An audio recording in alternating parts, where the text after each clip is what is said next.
नमस्कार, आप देख रहे हैं न्यूज इंडिया। आपके साथ मैं हूं अभिषेक। बुलेटिन की शुरुआत बड़ी खबर से करेंगे। जोशीमठ संकट को लेकर धामी सरकार अब पूरी तरीके से अलर्ट मोड पर है। जोशीमठ आपदा पर सीएम धामी बैठक करेंगे। थोड़ी देर में सचिवालय में यह बैठक शुरू होगी।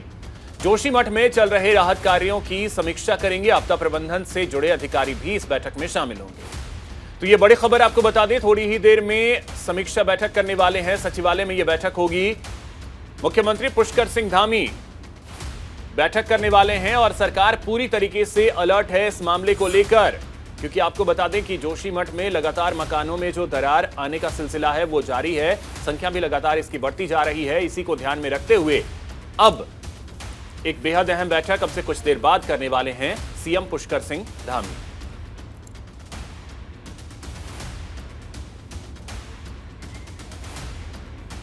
तो अधिक जानकारी के साथ सहयोगी हितेश हमारे साथ जुड़ रहे हैं। हितेश, क्या जानकारी, बैठक कब शुरू होने वाली है? जी बिल्कुल अभिषेक, आपने सही कहा है कि जो राज्य की सरकार है वो बिल्कुल गंभीर हो गई है और मुख्यमंत्री पुष्कर सिंह धामी का जो दिल्ली दौरा है वो भी समाप्त हो गया है।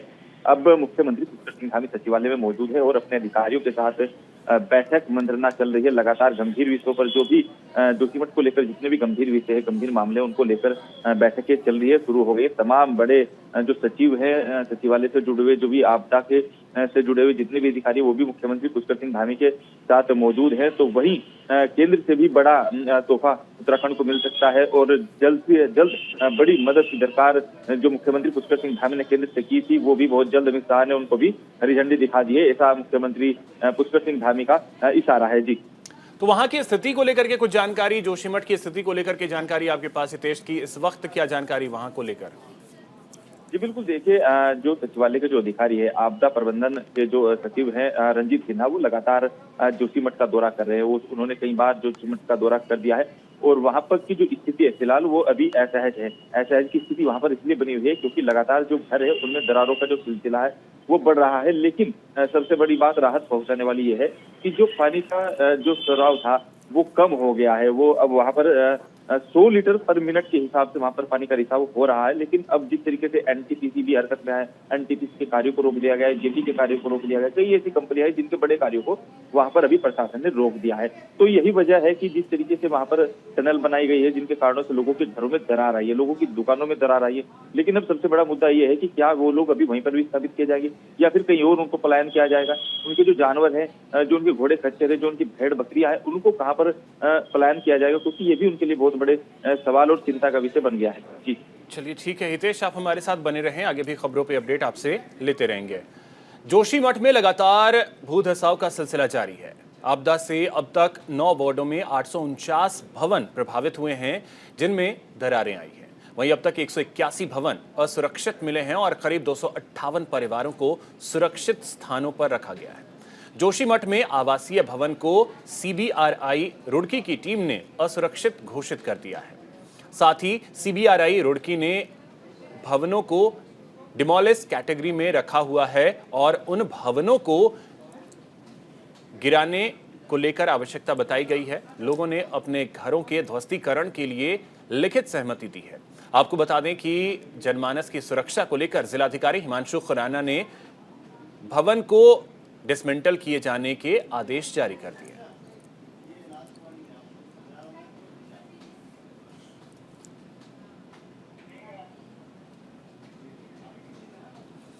तो देखिए, करीब 9 वार्डों के लगभग 850 भवन जो हैं वो चिन्हित किए गए हैं।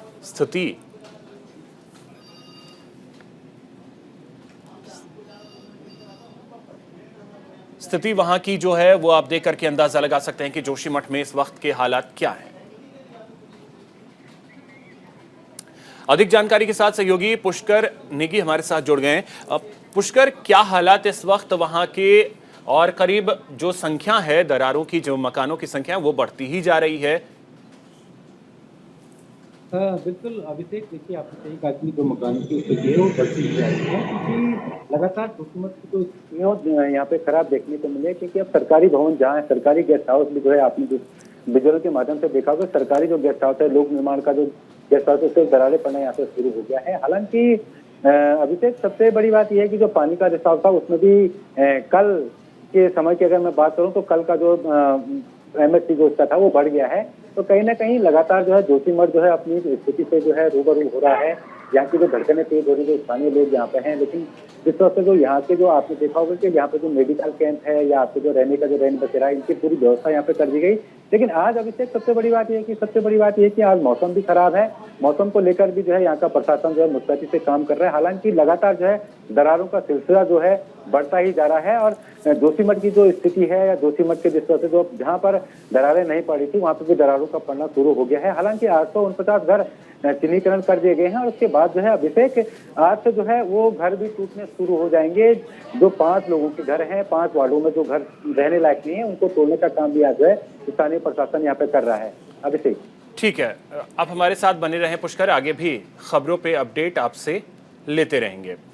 तो चलिए अब रुख करते हैं अगली खबर की ओर। जोशीमठ में पानी का डिस्चार्ज अब 100 LPM हो गया है। पानी कम होने से स्थानीय लोगों के साथ ही प्रशासन ने भी राहत की सांस ली है। ये जानकारी उत्तराखंड में सचिव आपदा प्रबंधन डॉक्टर रंजीत कुमार सिन्हा ने दी। रंजीत सिन्हा ने कहा कि जोशीमठ में शुरू में निकलने वाले पानी का डिस्चार्ज जो कि 6 जनवरी को 540 LPM था, लेकिन अब यह घटकर 100 LPM हो गया है। यह एक राहत की बात है। उन्होंने बताया कि 258 परिवार अस्थायी रूप से दूसरे स्थान से लाकर बसाए गए हैं। विस्थापित परिवार के सदस्यों की संख्या 865 है।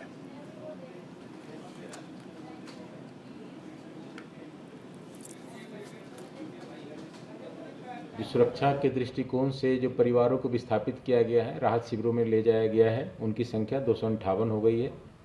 कल 250 थी और 865 सदस्यों को विस्थापित किया गया है। 65 258 परिवार, उनमें सदस्यों की संख्या 865।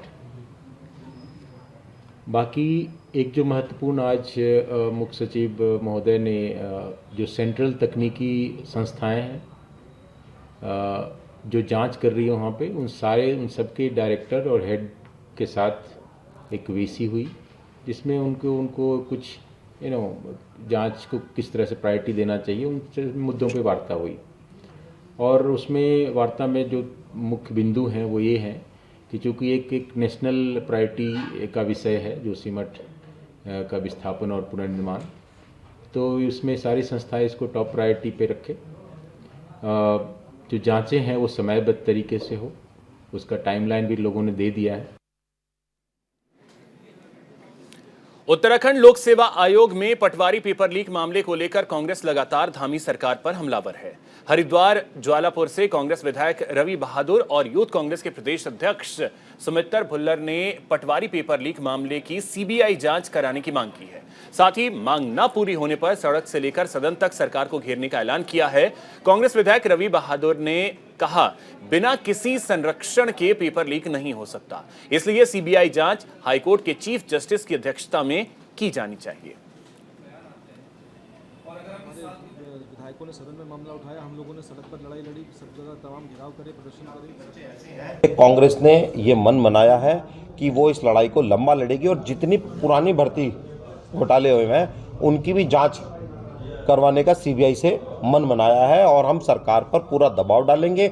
सड़क से लेकर सदन तक की CBI जांच होनी चाहिए और ये इस प्रदेश के युवाओं का अधिकार भी। मुख्यमंत्री आवास घेरना पड़े, चाहे विधानसभा घेरनी पड़े, विधानसभा के अंदर बाहर जितना भी हो सकेगा इन युवाओं को आगे लेकर हम आज चलेंगे साथ में और इस सरकार को घेरने का कार्य करेंगे। कांग्रेस ने ये मन बना। देखिए, पहले भी UKSSC घोटाला हुआ तो हमारे विधायकों ने सदन में मामला उठाया, हम लोगों ने सड़क पर लड़ाई लड़ी, सब जगह तमाम घेराव करे, प्रदर्शन करे, सरकार को मजबूर किया कि उसको घोटाला मानने के लिए और उसमें जांच कराने के लिए।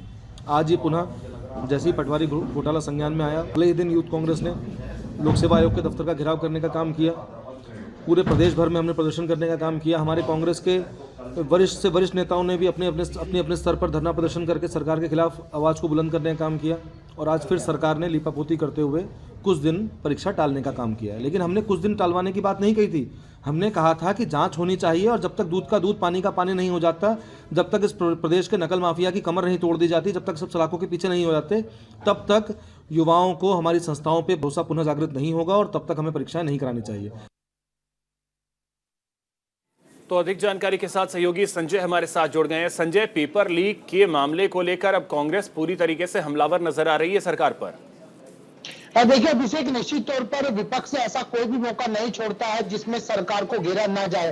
ताजा मामला पटवारी पेपर लीक मामले को लेकर है। लगातार ही विपक्ष का कहना है कि पेपर लीक मामला अब इसकी सीबीआई जांच होनी चाहिए। हालांकि राज्य सरकार के निर्देश पर लगातार ही इसमें कार्रवाई की जा रही है, एक के बाद एक गिरफ्तारी भी की जा रही है। हालांकि इस पूरे मामले को लेकर एसटीएफ का गठन भी हो गया है, उसमें भी लगातार जांच की जा रही है, गहनता से जांच की जा रही है। लेकिन बावजूद इसके जो विपक्ष यानी जो कांग्रेस पार्टी के नेता और कार्यकर्ता है, लगातार यह बात कह रहे हैं कि इस पूरे प्रकरण की सीबीआई जांच होनी चाहिए, क्योंकि उत्तराखंड में एक के बाद एक ऐसे घोटाले होते हैं, सरकार की नजरों के सामने इस तरह के घोटाले होते हैं, कहीं ना कहीं सरकार की इसमें मिलीभगत रहती है। यही वजह है कि अब विपक्ष लगातार कह रहा है कि इस मामले की सीबीआई जांच हो। अभिषेक, तो संजय, क्या स्टेट एजेंसियों पे बिल्कुल भी भरोसा नहीं?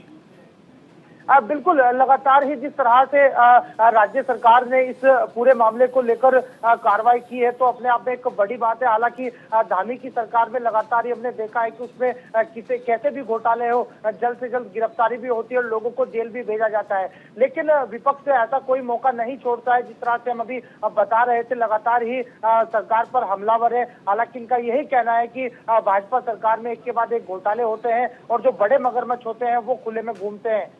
अभिषेक, चलिए ठीक है, आप हमारे साथ बने रहें संजय, आगे भी खबरों पे अपडेट आपसे लेते रहेंगे। हरिद्वार में हर की पैड़ी का प्रबंध करने वाली प्रमुख संस्था श्री गंगा सभा के सभापति, अध्यक्ष और महामंत्री पद का चुनाव संपन्न हो गया है। देर शाम घोषित चुनावों के नतीजों में कृष्ण कुमार ने सभापति पद पर, नितिन गौतम ने अध्यक्ष पद पर और तन्मय वशिष्ठ ने महामंत्री पद पर जीत हासिल की है। तन्मय वशिष्ठ दूसरी बार गंगा सभा के महामंत्री चुने गए हैं। चुनाव के नतीजे आने के बाद समर्थकों ने विजयी तीनों पदाधिकारियों का जोरदार स्वागत किया है। आपको बता दें कि गंगा सभा हर की पैड़ी का प्रबंधन करती है और हर 4 सालों में यहां पदाधिकारियों के चुनाव होते हैं।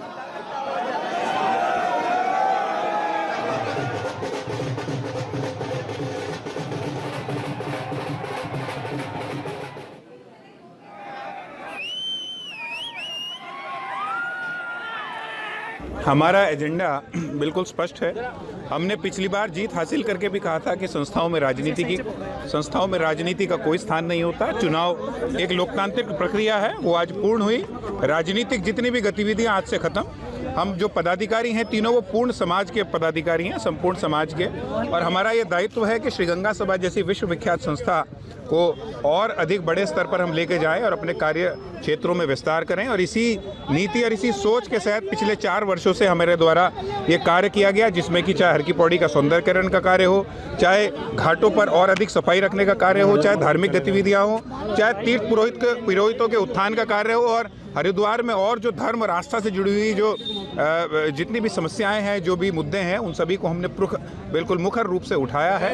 ये जो मेरी जीत है, ये केवल मेरी जीत नहीं, मेरे सब साथियों की जीत है, मेरे समाज की जीत है। और जिन्होंने मुझ पे विश्वास जताया, मैं उन सबको इसका धन्यवाद देना चाहता हूं और मैं उनके चरणों में कोटि कोटि प्रणाम करता हूं। अपने समाज, अपनी संस्था का सर्वांगीण विकास करना चाहता हूं और उसके लिए यही मेरी प्राथमिकता है। उसके लिए जो मैं कर सकूंगा पूरा प्रयास करूंगा।